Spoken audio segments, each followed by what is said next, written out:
여러분 반갑습니다. 오늘이 5월 23일, 이달도 얼마 남지 않은 것 같습니다. 마지막 주죠.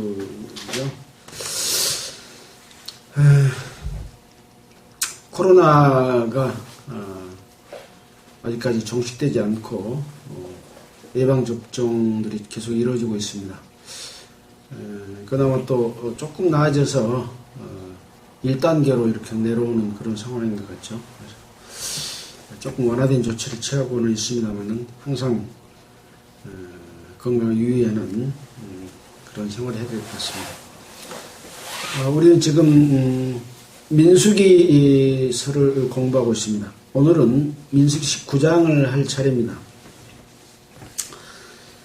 민수기 19장에는 붉은 암송아지의 잿물, 여기는 재라는 제목이 붙여져 있는데, 붉은 암송아지의 재, 또 톰슨 성경에 보니까 정결케 하는 규정, 이렇게 기록을 하고 있습니다. 붉은 암송아지의 재는 이스라엘 백성들을 정결케 하는 데 쓰는 재입니다. 그래서 우리가 창세기, 출애굽기, 레위기, 민수기서를 쭉 공부하면서 하나님이 이스라엘 백성들을 어떻게 인도하고 어떤 기사와 능력을 보여주고 또 어떤 규례와 윤리를 주고 이스라엘 백성들이 어떻게 살면 어떤 결과가 나오고 이런 내용들을 우리는 쭉 배워왔죠. 근데 이런 말씀의 내용들이 레위기에 있는 말씀을 민수기에서 또 반복하고 있어서 우리가 레위기 14장에서 정결케 하는 날의 규례에 대해서 배웠습니다. 오늘 이 말씀을 볼 때는 그런 내용들을 함께 보면 붉은 암송아지의 재는 잿물을 만들어서 정결케 하는 데 쓰는 것이구나 라는 걸 알 수가 있는 거죠. 자,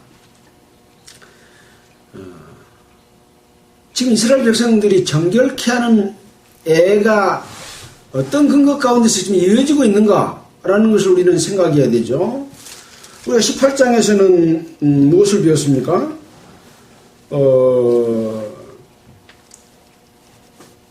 18장에서는 제사장과 레위인의 직무에 대해서 배웠습니다. 제사장의 직분은 다른 사람이 그걸 대신할 수 없다. 그런 거죠.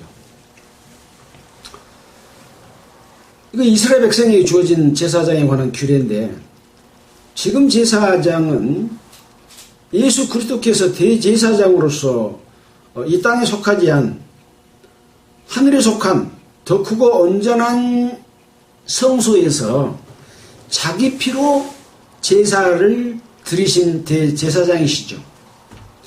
그래서 사도 바울은 하나님의 백성이 된 하나님의 자녀들은 이스라엘 백성들에게 이야기하면서 너희는 왕같은 제사장이다. 사도 베드로가 그런 이야기를 했죠. 왕같은 제사장이다 라고 했습니다. 제사장은 무슨 일을 한다고 그랬습니까? 제사를 지내서 하나님에게 화목하게 하고 속죄제를 드리고 속건제를 드리는 그런 제사를 지내는 제사장이죠. 그래서 하나님께서 그 역할을 준 사람만이 할 수 있다라는 그런 제사장의 역할에 대해서 이야기했는데, 고라는 이런 성소를 돕는, 제사장을 돕는 일을 맡으면서 자기도 그런 자리를 차지하고 싶어가지고 유명한 족장 250명과 함께 반란을 일으켰다가 그들이 불로 인해서 죽고 또 지진이 일어나서 죽였던 그런 사건들이 있죠. 또 15장에서는 가나안 땅에 들어가서 여호와께 향기로운 제사 드릴 하나님의 말씀을 준행할 것과 안식일 범하는 자들에 대한 어떤 조치, 이런 것들이 기록이 되어 있습니다. 이런 일들이 있은 이후에 이스라엘 백성들은 이제 삶 가운데서 죄를 지었을 때 어떻게 그 죄를 정결케 할 것이냐 하는 부분이 오늘에 기록되어 있는 19장에 관한 내용이죠. 하나님이 규례를 주고 그런 제도를 준 것은 이스라엘 백성들, 하나님의 자녀들, 백성들이 죄 없이 거룩한 생활을 하도록 하기 위해서 해왔던 일이기 때문에 어떻게 보면 앞의 내용은 그것을 하는 방법이라고 한다면 오늘은 이제 실제적으로 어떻게 그것을 앞에는 제도라고 한다면 오늘 어떻게 그것을 실행하는 것인가 하는 부분에 관한 내용이죠. 자, 19장을 살펴보면서 여러분과 함께 생각해 보도록 하겠습니다. 여호와께서 모세와 아론에게 일러 가라사대, 항상 중요한 것은 누가 누구에게 말씀하신가, 그 밑에 있는 말씀은 이게 여호와의 말씀인가, 모세의 말인가, 아론의 말인가 라는 게 중요하죠.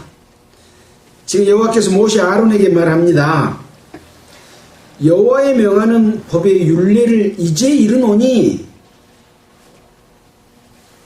법의 율례, 법에 정해진 제도에 관한 내용인 거죠. 그래서 이례라고 하는 것은 법식 내를 써서 율법의 어떤 법식 내를, 법을 지금 이야기하고 있는 겁니다. 한 가지 예지요.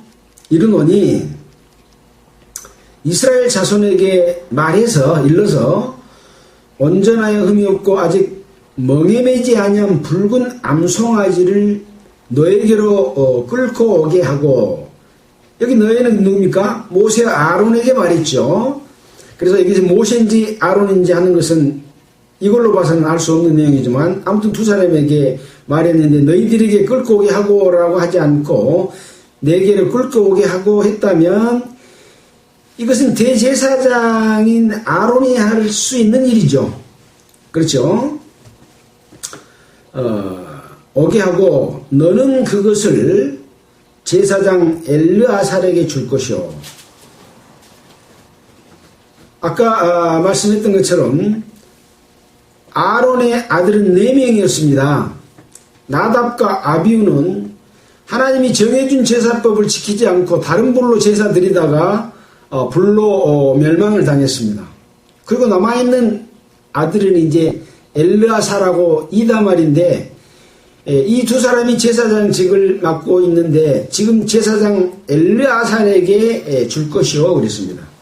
그러면 제사장 엘르아살, 그는 그것을 진 밖으로 끌어내어서 자기 목전에서 자기가 보는 데서 잡게 할 것이며, 제사장 엘르아살은 손가락에 그 피를 찍고 그 피를 회막 앞을 향하여 7번 뿌리고 그 암소를 자기 목전에서 자기 보는 데서 불사르게 하되, 무엇을 불사르냐, 그 가죽과 고기와 피와 똥을 불사르게 하고, 동시에 제사장은 백향목과 우슬초와 홍색 실을 취하여 암송아지를 사르는 불 가운데 던질 것이며, 이렇게 설명을 하고 있습니다. 자, 이것이 바로 이제 여호와께서 명하는 법의 율례입니다. 그래서 붉은 암송아지를 잡는데 그 요건이 온전하여 흠이 없는 송아지인 거죠.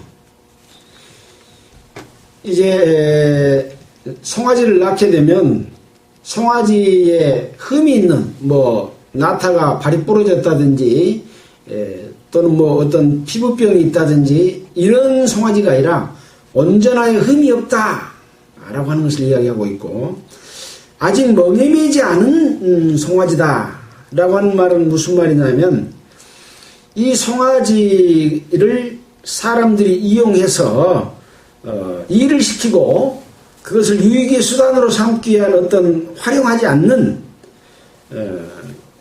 세상 사람들의 삶에 관해 아직 물들지 않는 그런 정결한 그런 의미로 해석할 수가 있죠. 왜 붉은 암송아지를 끌고 오게 했을까요? 붉다고 하는 말은 피를 상징합니다. 그래서 붉은 피를 뿌려서 제사를 지낼 때 쓰지 않아요. 근데 여기서는 이제 제물 자체를 붉은 암송아지를 이야기함으로써 죄의 삭은 사망이다. 죄를 지면 반드시 죽어야 되는데 피를 흘리고 죽을 송아지, 대신 죽을 송아지고, 이것은 예수 그리스도를 상징하는 그런 의미가 담겨 있는 거죠. 그래서 온전하여 흠이 없는 이 세상 사람들은 온전하여 흠이 없는 사람이 없죠. 그러나 예수님은 이 세상에 육신을 입고 오셨지만 그는 죄는 없으신 분이다 라고 성경에 기록되어 있잖아요. 그래서 온전하여 흠이 없는 분이시다.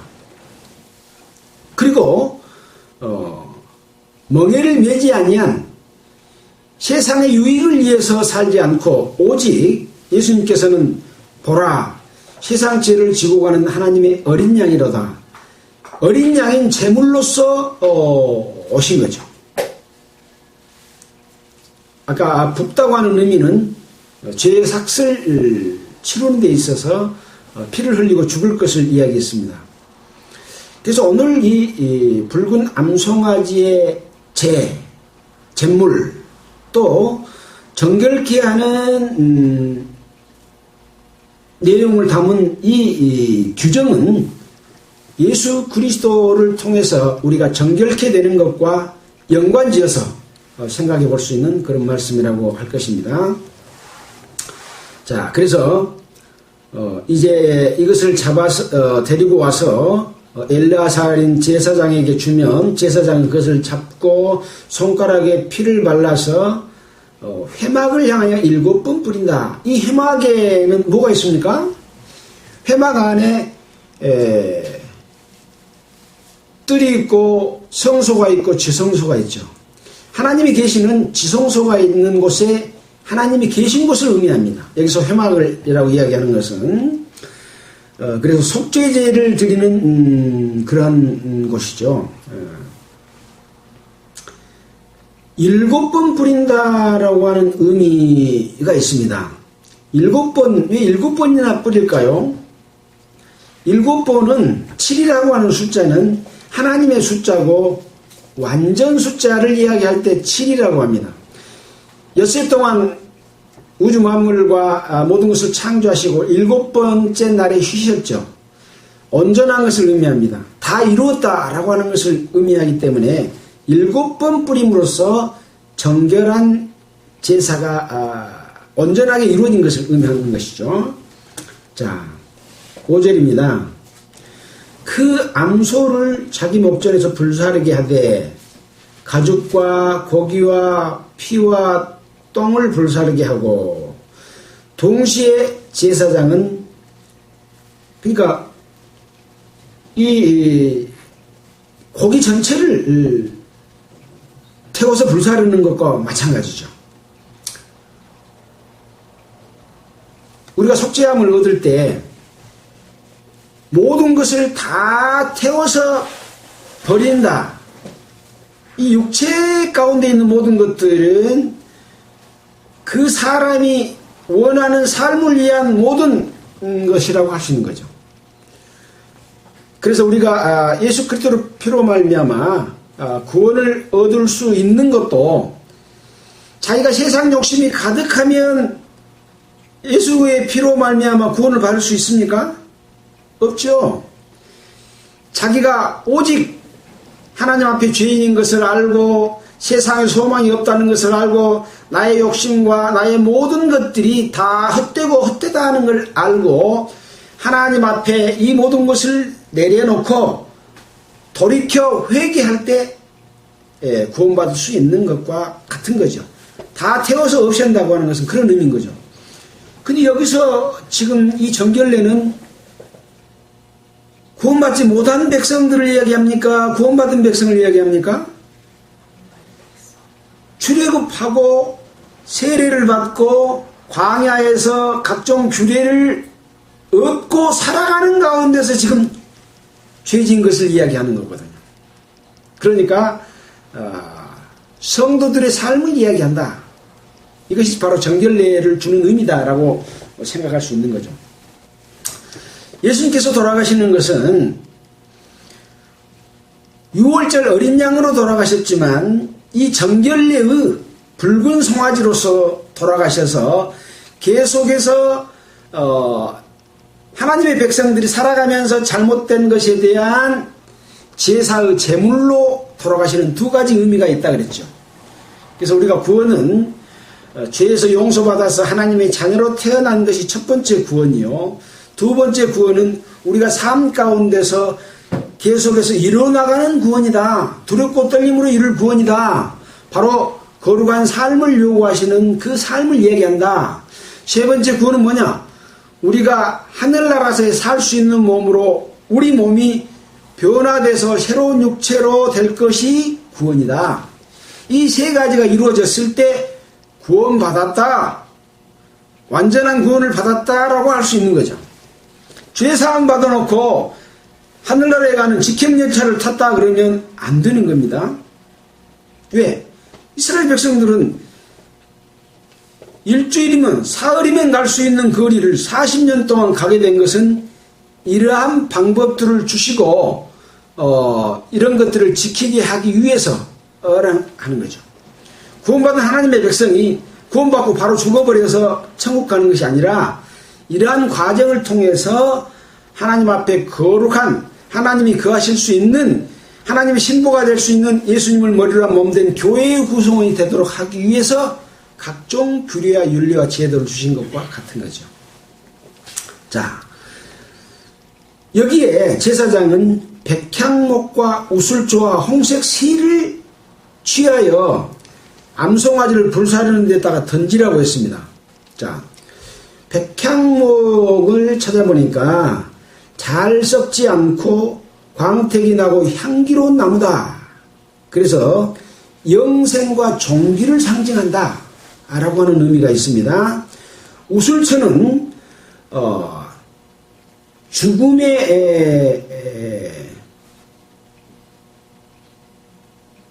죽음의 그 죄들을 정결케 하는 상징적인 그런 식물이다. 그래서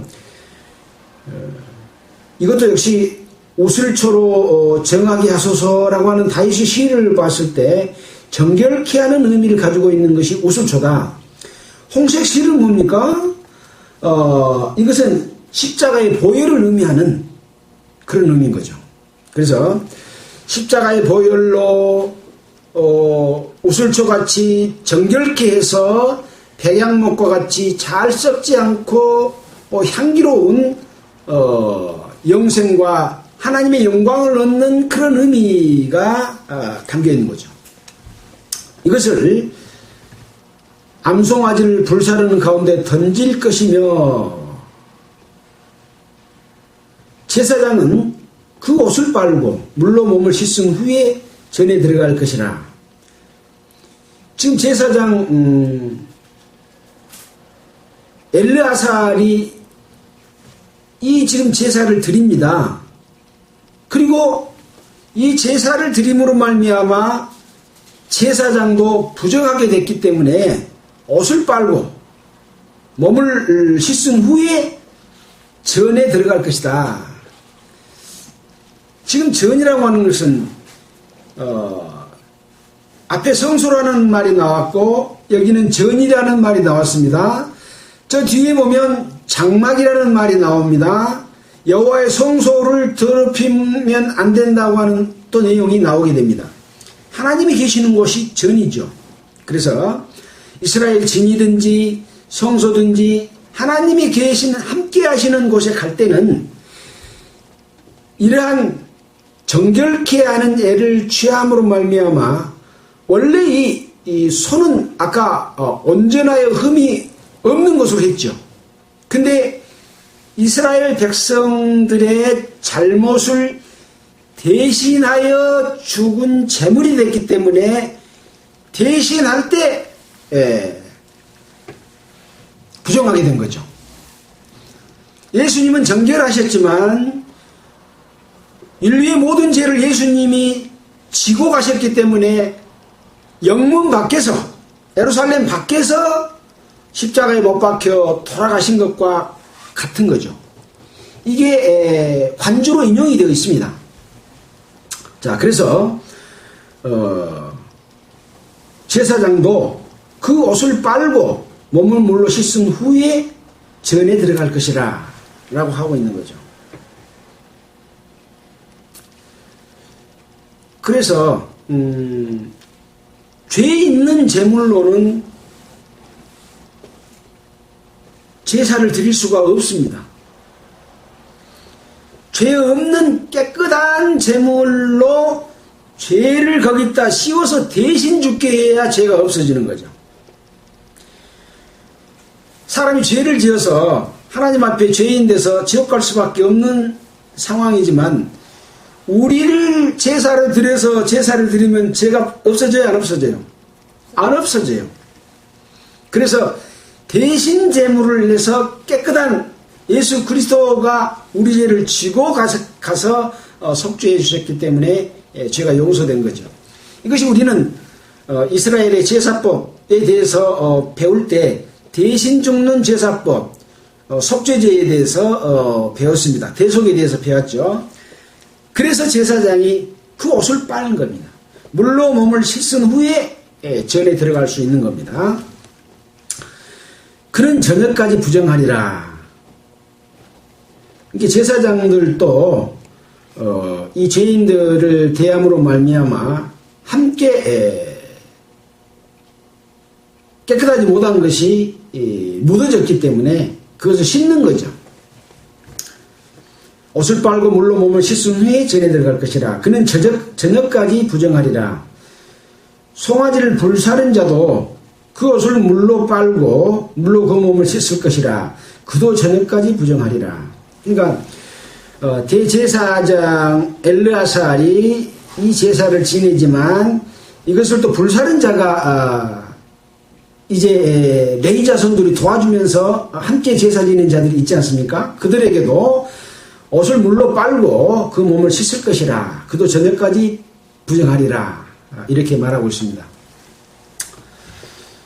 옷을 물로 빤다. 성경에 보면 이런 말씀이 있죠. 그리스도로 옷 입었느니라. 그래서 예수님께서도 잔치집에 손님을 초대할 때 정한 애복을 입도록 했는데 애복을 입지 않는 자를 내어 쫓았던 적이 있죠. 이 정한 애복이라고 하는 것은 그리스도로 옷 입었다고 하는 것을 의미합니다. 그래서 항상 이 옷은 세상 가운데 살면서 늘 더럽혀질 수 있는 것이기 때문에 옷도 빨고 그 몸도 씻어야만이 깨끗해진다 라고 하는 그런 의미가 있는 것이죠. 9절입니다. 이에 정한 자가, 여기서 정하단 말은 깨끗한 자가 암송아지의 채를 거두어 진박 정한 곳, 레위기서 6장 11절에 보면 정결한 곳에 둘지니, 이것은 이스라엘 자손 회중을 위하여 간직하였다가 부정을 깨끗하게 하는 물을 만드는 데 쓸 것이니 곧 속죄제니라. 그러니까 이 진 밖에서 태웠잖아요. 태워서 이 암송아지 재를 태워서 버리는 것이 아니라 그것을 다시 거둡니다. 거두어서 깨끗한 곳에 두어라. 왜? 이것으로 가지고 이스라엘 자손 회중을 위하여 간직해 두었다가 부정을 깨끗하게 하는 물을 만드는 데 쓸 것이다. 채로 물을 만들려면 어떻게 해야 되겠어요? 채를 물에다가 섞는 거죠.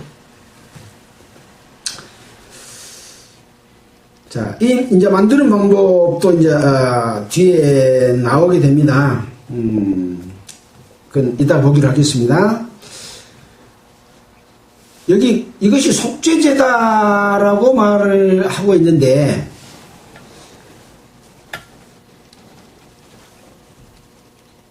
이 톰슨 성경에 보니까 원문적인 해석에 의하면 속죄제니라라고 하는 것이 정결식을 위한 제물이니라 이렇게 해석을 할 수가 있다고 합니다. 오히려 그것이 맞겠죠. 속죄제하고 정결례식하고는 조금 다른 부분이죠. 자, 암송아지 죄를 거둔 자도 그 옷을 빨 것이며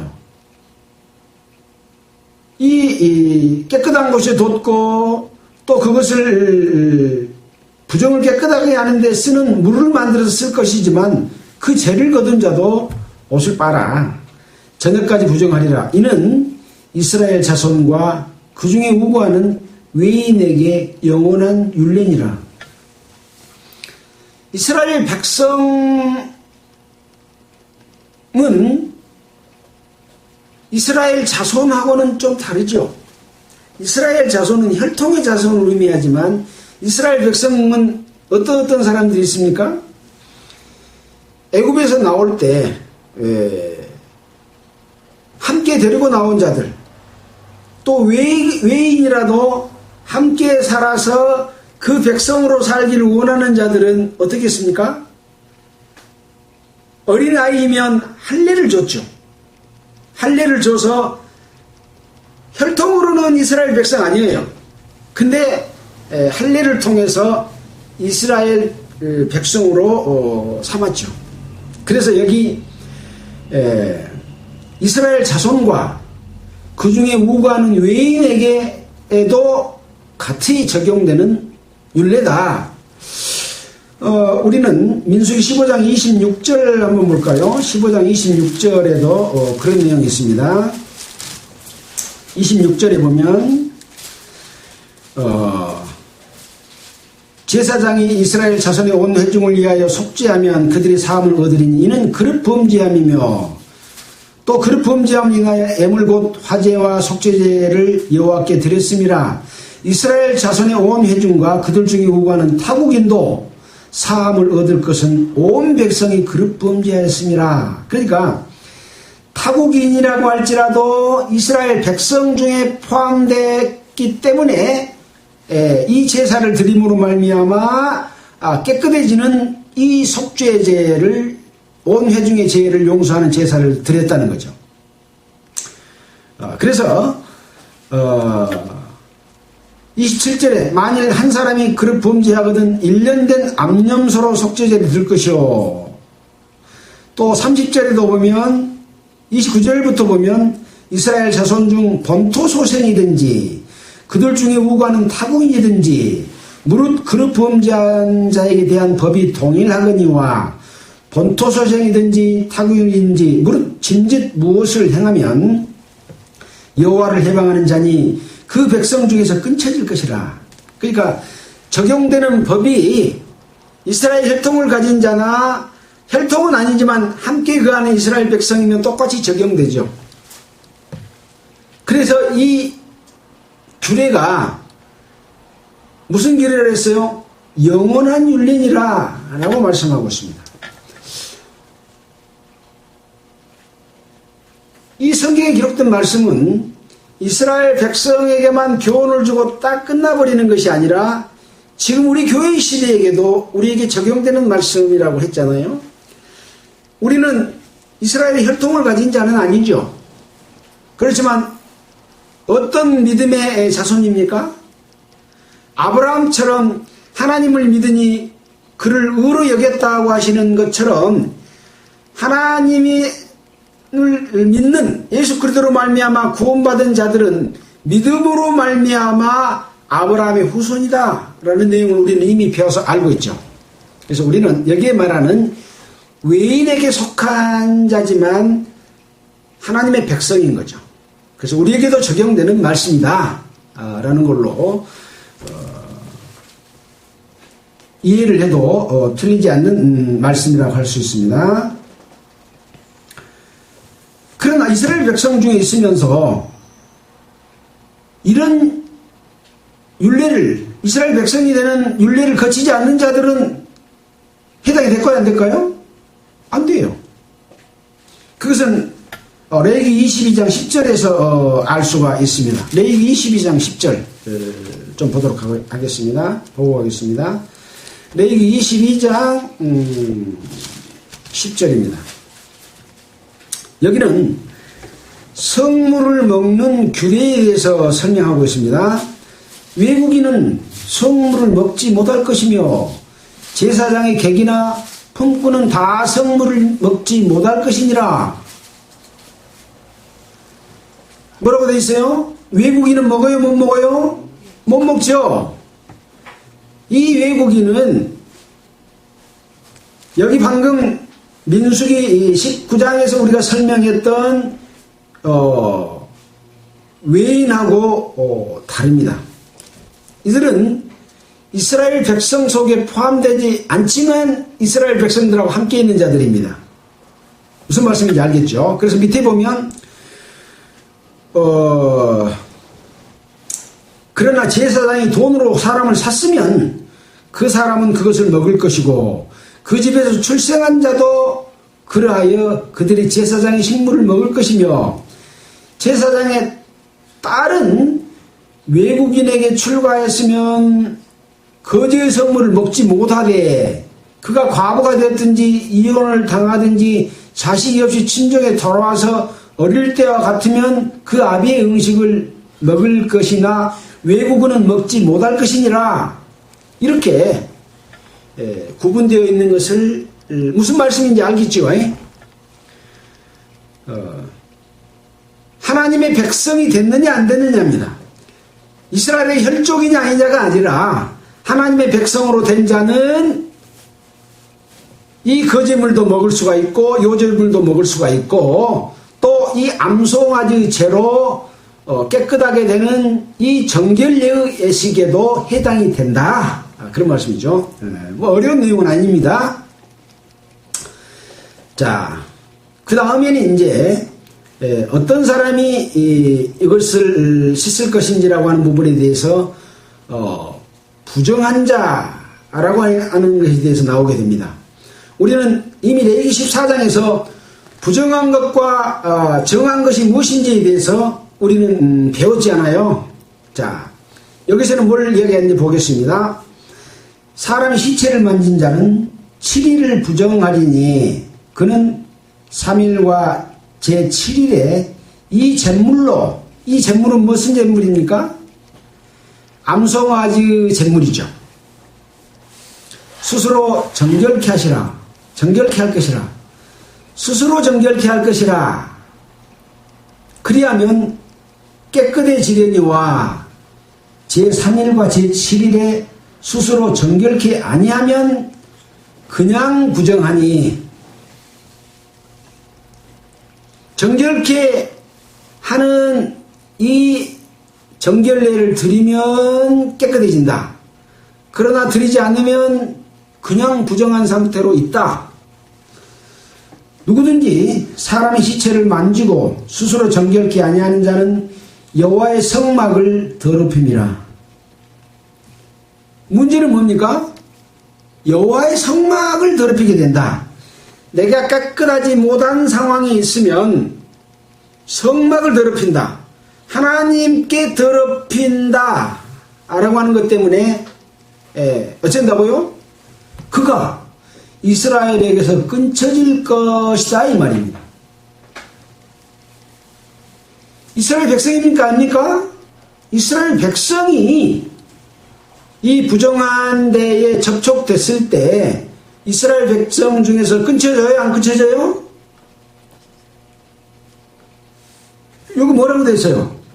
끊쳐질 것은 끊쳐진다 이 말이에요. 근데 왜 끊쳐지냐? 끊쳐질 것은 정결케 하는 물을 그에게 뿌리지 아니하였으므로 깨끗게 되지 못하고 그 부정함이 그저 있기 때문이다. 정결만 드리면 깨끗해져서 성막에 들어갈 수 있어요, 없어요? 들어가죠. 성막을 부정케 해요, 안 해요? 더럽히지 않죠? 그래서 하나님과 함께 할 수 있는 거예요. 무슨 말씀인지 알겠죠? 예수 그리스도를 믿는 자들이 더러운 것이 접촉됐으면 이 정결례를 행해서 깨끗하게 하지 않으면 그대로 죄가 있고 깨끗하게 되면 하나님과 함께 할 수 있다. 그대로 있으면 그가 이스라엘에게서 끊쳐진 것처럼 하나님의 백성 중에서 끊쳐질 것이다. 그렇게 말씀해도 틀려요? 틀리지 않아요? 여러분들이 생각해 보셔야 돼. 제가 하나님의 백성이라도 정결례를 행치 않으면 끊어집니다. 그렇게 말하면 제 말이 되니까 안 돼요. 여러분이 성경에서 확인하고 그렇네? 라고 하면 하나님께서 여러분에게 일깨워 주시는 것이라니까요. 이런 내용을요, 성경을 읽는 사람들이 구모를 못해요. 그러니까 구원받으면 천국 직행한다라고 가르치는 거예요. 안 맞죠? 제가 성경을 본 바에 의하면 그런 거는 없습니다. 바로 구원받고 천국 직행하는 건 없어요. 광야를 거치지 않고 바로 갈 수가 없어요. 광야 40년은 뭐냐? 어떻게 살면 가나안 땅에 들어갈 수 있느냐? 어떻게 살면 가나안 땅에 못 들어가느냐를 교훈하는 겁니다. 그럼 어떻게 살 것은 어디가 기록되어 있어요? 출애굽기서와 레위기서에 기록되어 있다니까요. 이것이 십계명이고 각종 율례와 제도입니다. 그런 거 다 배웠으니까 이제 정결례를 늘 행해라 그런 거죠. 행하지 않으면 끊어진다. 그러니 행해라 라고 하는 거죠. 쉽습니까? 어렵습니까? 쉽죠. 네. 이렇게 제가 힌트를 줬으니까 여러분이 말씀 속에서 확신을 얻는 것은 여러분이 얻어야 됩니다. 그래야 훨씬 값어치가 있죠. 직접적으로 하나님께서 일깨워 주시는 것이 되기 때문에요. 14절입니다. 장막에서 사람이 죽을 때의 법은 이러하니 무릇 그 장막에 들어가는 자와 무릇 그 장막에 있는 자가 7일 동안 부정할 것이며. 자, 이 장막이라고 하는 것은 이스라엘 백성들이 거하는 장막이죠. 또 그 가운데는 또 성소가 있죠. 이스라엘이 지금 사람들이 지금 거주하고 있는 이 공간에 대해서 우리는 배웠습니다. 한가운데 레위 족속이 있고 레위 족속 가운데 성소가 있죠. 성소 안에 지성소와 성소가 있고 구분되어 있고 그 주변으로 북쪽에는 누구, 동쪽에는 누구, 서쪽에는 누구, 남쪽에는 누가 있다라고 하는 이 모든 것들이 전체의 이스라엘 백성들이 거하는 그러한 곳이잖아요. 근데 어느 한 장막에 사람이 죽었을 때의 법은 이렇다. 그 장막에 들어가는 자와 무릇 장막에 있는 자가 7일 동안 깨끗하지 못하다. 무릇 뚜껑을 열어놓고 덮지 아니한 그릇도 부정하다. 사람만 부정한 게 아니라 그릇도 부정하다. 누구든지 들에서 칼에 죽은 자나 시체나 사람의 뼈나 무덤을 만졌으면 7일 동안 부정하리니. 그러니까 얼마나 이 부정에 대해서 깨끗하지 못한 것에 대해서 엄격합니까? 사람이 장막 안에 죽어 있어요. 그때 죽어 있을 때 함께 있던 사람들도 있겠죠. 그 몰랐는데 들어갔어. 이 사람도 부정하고 함께 있었던 사람도 부정하고 그릇을 안 하는데 그릇에 뚜껑을 덮지 않았으면 그 그릇도 부정하다. 이렇게 엄격하는 거죠. 하나님 앞에 깨끗하지 못한 것은 인간적인 모든 생각으로 하나님의 뜻과 맞지 않는 모든 삶은 다 부정하다 하는 거죠. 자, 여기 시체를 두고 이야기했는데 시체를 왜 이렇게 부정하다고 이야기합니까? 그 원인은 원래 에덴 동산에서는 죽음이라는 자체가 없었어요. 죄를 지음으로 말미암아 죽음이 생겼어요. 그래서 죄의 삭은 사망이다, 그런 거죠. 그래서 이 에덴 동산에서 죄값으로 인해 죽었던 것을 다시 살려서 영생하도록 만들 것이 하나님의 계획이고, 이것이 예수 그리스도를 통해서 이 제사법들을 통할해서 이루고 계신 것이 하나님의 지금 새 역사의 창조입니다. 예, 옛날 것은 다 저주받았으니까 새롭게 시작되는 역사가 예수 그리스도의 안에서 새 생명으로 태어난 자의 생명이 어떻게 깨끗하게 보존돼서 하나님이 원하시고 하나님이 함께 거하시는 처소가 될 것이냐라고 하는 것이죠.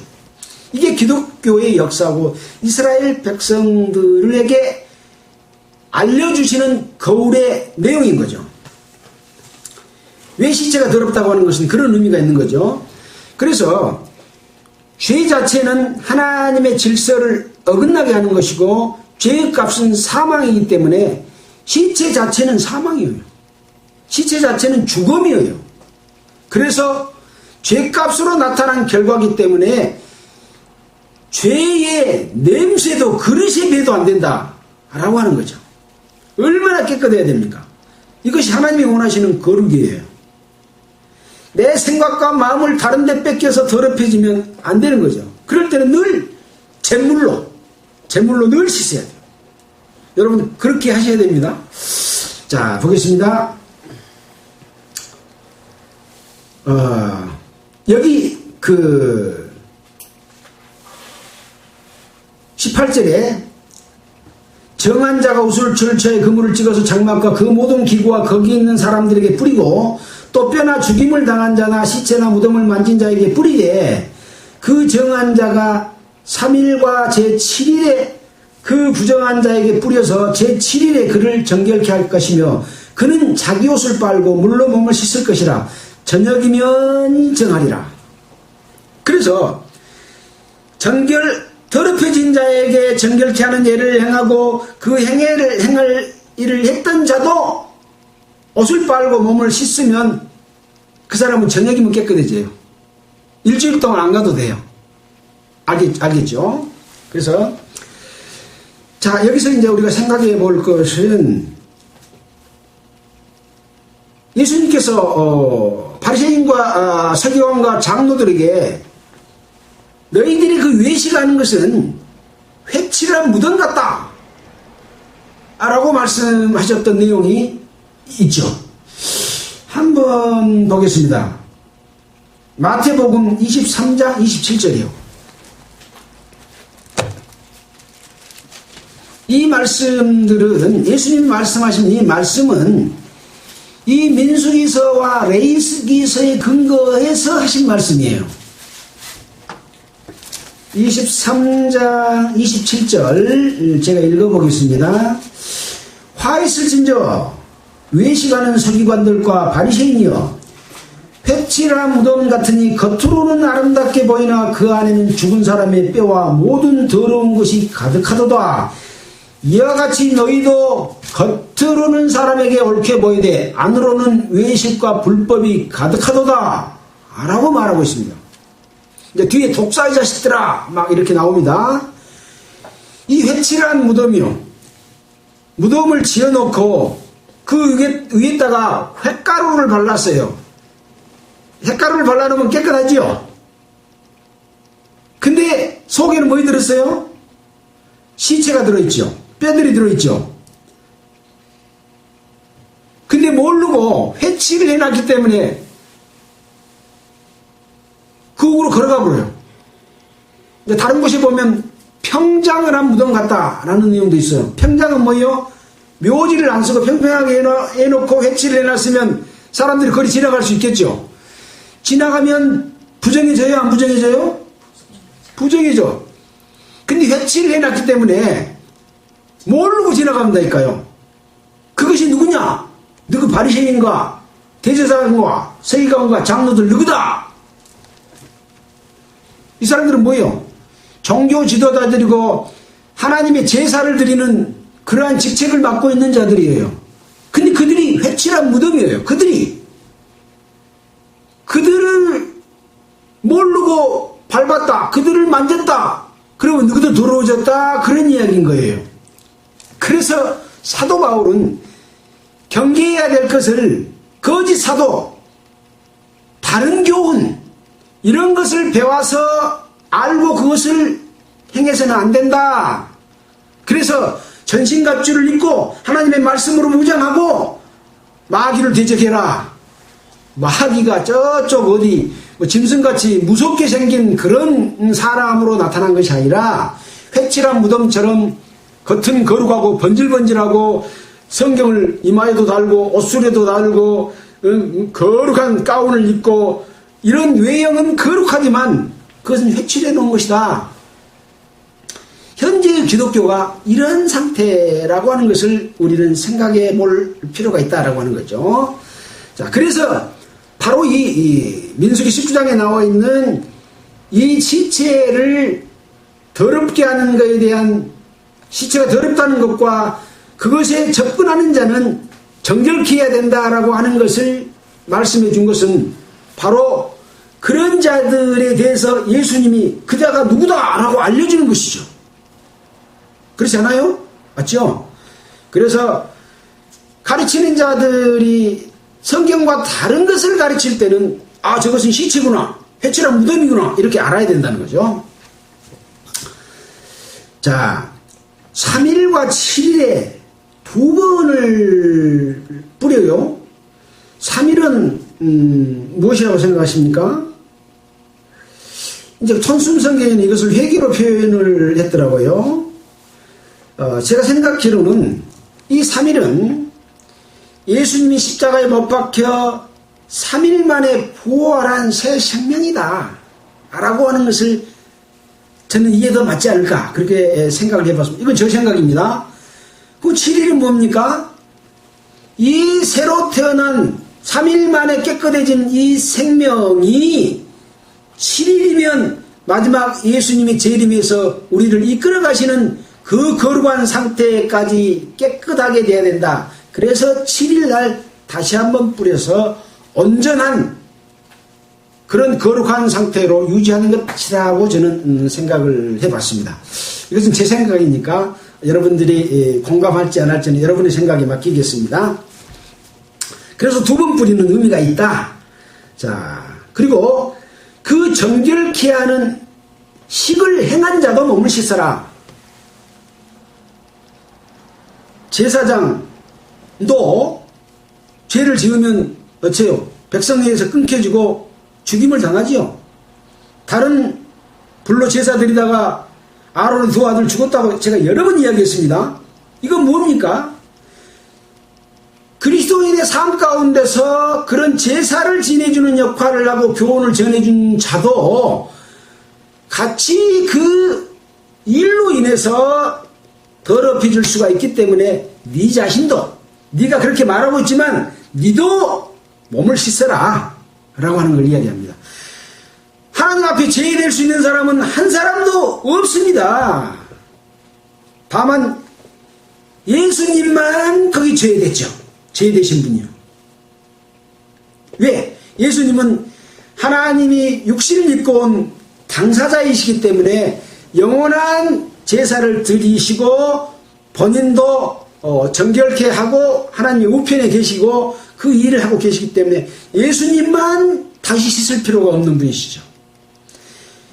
이 역할을 맡고 있는 이 지구상에 사는 모든 사람들은 다 네가 그 역할을 하고 있을지라도 네도 몸 씻어라 그 말입니다. 옷을 빨고 몸을 씻어라. 저녁이면 정하리라. 그것은 일주일까지 아니에요. 금방 깨끗해진다 라고 하는 거죠. 이것은 바로 늘 하나님과 함께한 사람도 씻어라 그런 이야기인 거예요. 20절입니다. 사람이 부정하고도 스스로 정결케 아니하면 여호와의 성소를 더럽힘이니, 아까도 장막에서도 그랬잖아요. 더럽히는 것이다. 그러므로 총회 중에서 어쩐다고요? 끊쳐져요, 안 끊쳐져요? 끊쳐져요. 끊쳐질 것이니라. 그는 정결케 하는 물로 뿌림을 받지 아니하였은즉 부정하니라. 스스로 정결케 아니하면 부정하다. 이는 그들의 영영한 율례니라. 그때만 주어질 것이 아니라 이스라엘 백성에 주어지는 영영한 율례요, 이것을 교훈해 주시는, 교훈을 받을 당사자인 예수 그리스도로 말미암아 구원받은 모든 사람들에게도 동일하게 적용되는 영영한 율례다. 정결케 하는 물을 뿌린 자는 그 옷을 빨 것이며, 정결케 하는 물을 만지는 자는 저녁까지 부정할 것이며, 부정한 자가 만진 것은 무엇이든지 부정할 것이며, 그것을 만진 자도 저녁까지 부정하리라. 오늘은 정결케 하는 붉은 암송아지를 잡아서 제사를 지내고 그 잿물로 늘 뿌려서 깨끗게 하는 정결례에 관한 내용을 배웠습니다. 이 정결례는 누가 지금 행하고 있다고 생각하십니까? 예수님께서 행해 주시고 계십니다. 구원받은 하나님의 백성은 예수님이 늘 우리를 보살피고 관리해 주시고 합니다. 그러나 사람들은 늘 죄의 삭슨 사망인 시체와 같은 것을 만지면서 자기 몸이 더럽혀지고 있습니다. 예수님이 3일 만에 부활했던 것처럼 니도 예수 그리스도의 피로 말미암아 거듭났으니 새 생명을 다시 상기시키고, 유월절 행사를 계속해서 지키지 않으면 백성 중에서 끊어져요, 안 끊어져요? 끊어지죠. 이것은 예수 그리스도 피로 말미암아 구원받은 자는 늘 그것을 생각하고 그 율례를 지키라고 하는 거죠. 그래서 그것이 더럽혀졌으면 3일 만에 핏부림을 하고 또 7일 만에 또 핏부림을 해서 앞으로 삶까지도 깨끗하게 해라 라고 하는 정결례를 하는데, 예수님이 우리를 위하여 하나님의 우편에서 우리를 위하여 늘 간구하시느니라. 제가 몇 장 몇 절인지 못 찾아봤습니다. 그래서 우리는 하나님께 감사하고 예수님께 감사드리면서 늘 기뻐하는 삶을 살 수가 있는 것이죠. 제가 방금 이 붉은 송아지의 제사에 대해서 인터넷을 찾아보니까 제가 우리가 방금 말했던 내용 앞에 잠깐 보니까 민수기 19장을 언급하면서 이스라엘 백성들이 이 제사를 드리려고 성소도 준비하고 송아지도 준비하려고 한다라는 데까지 우리가 잠깐 봤습니다. 이런 내용들은 지금 이스라엘 백성들에게도 이 민수기서를 예수 그리스도 통해서 구원받고 이런 내용이다가까지는 모를지라도 그들은 그 정결례를 행하려고 하는 그 생각을 갖고 있다는 걸 알 수 있겠죠. 우리는 그것을 넘어서 우리에게도 적용되는 내용이고, 이 암송아지 잡아서 성소에서 제사 지내는 것이 아니라 히브리서 9장 12절 장래의 좋은 일의 대제사장으로 오사 손으로 지치 아니한 더 크고 온전한 장막으로 말미암아 염소와 송아지의 피를 아니하고 자기 피로 영원한 속죄를 이루사 단번에 성소에 들어가셨느니라 함으로써 이 정결례의 예식을 드리고 우리를 위해서 늘 간구하고 계시는 예수님이다 하는 걸 아니, 이 이스라엘 백성보다 우리는 얼마나 축복받고 감사해야 되는 사람들입니까? 이런 것들이 우리의 생각과 우리의 마음에 없으면 세상 사람과 똑같아요. 똑같아요. 여러분, 항상 이 예수님의 우리를 위해서 이뤄놓으신 정결례 속에 늘 거하는 여러분 되시기를 바라면서 마치겠습니다. 기도드리겠습니다. 하나님 아버지 감사합니다. 오늘은 민수기 19장에 있는 붉은 송아지의 잿물을 만들어서 늘 정결케 하는 애를 행하는 내용을 배웠습니다. 이것은 레위기 14장에서도 이미 배운 내용이지만 이렇게 반복해서 우리에게 알려주심은 이와 같은 삶을 살라고 하신 하나님 아버지의 뜻인 것을 압니다. 한 사람 한 사람 마음판에 이것을 새겨주시고 잊어버리지 아니하고 늘 그런 삶을 살도록 지켜주시옵소서. 우리는 연약합니다. 우리는 늘 헛된 대로 갑니다. 생각이 다른 데로 빠질 때가 많습니다. 우리를 붙잡아 주시고 인도하여 주시옵소서. 주님이 오실 때까지 우리 구주 예수님으로 이름으로 기도드렸습니다. 아멘.